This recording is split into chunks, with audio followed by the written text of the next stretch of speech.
Hi everyone, I'm Paige Abbott and this is your weekly recovery message on the topic of happiness. How often have you wondered what actual happiness is? How do other people experience happiness? I think often there's a lot of confusion around the idea of happiness, and people start to confuse happiness sometimes with the absence of pain. Also, when happiness is tied to expectations, getting what we want, getting what we think we need, and when we're controlling an outcome that we deem is best for us.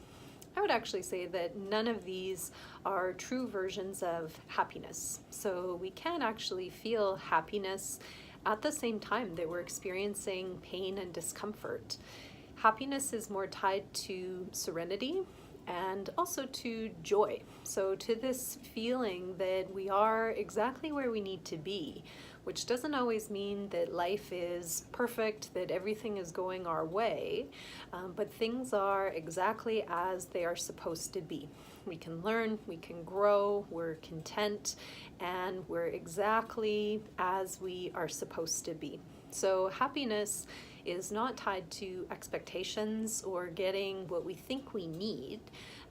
The goal and the challenge is, can you connect with a feeling of happiness regardless of what's happening, regardless of what you thought, quote unquote, should have happened in your life or in that moment, and can you just experience a feeling of contentment, acceptance, peace, and also gratitude. So gratitude connects in with the idea of happiness, that we are happy, we're content, we're grateful, and we're accepting of where we are at that moment. We're grateful for things as they are, not as they should be.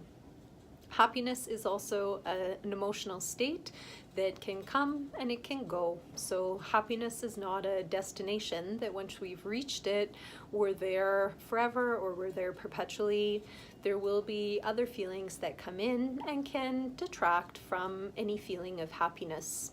Happiness can also come when we're doing something that we're connected to, that we're passionate about, where, again, we're exactly where we're supposed to be. So with people who we feel a connection to, doing work or hobbies that we're passionate about and feel some connection with, this can also contribute to happiness. So happiness really is in alignment with authenticity, living our true nature, our true purpose, our true calling, and accepting where we are at that moment and working each moment to create the life that we want to be in, and recognizing that sometimes what we think we want isn't always what we need. So being open to the path going where it needs to go. We may have our best ideas, our best goals, our best hopes, but can we be open, can we be flexible that the path may shift or other things may come up along the way? This isn't a bad thing. This is health, this is life, and this is also recovery. I would encourage you to reflect on your own version of happiness. What does happiness mean to you?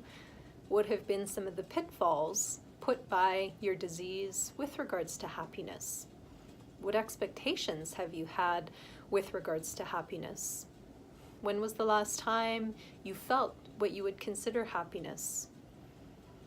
Do you expect that happiness is a destination? Or are you realistic and acknowledge and accept that happiness can come and it can go?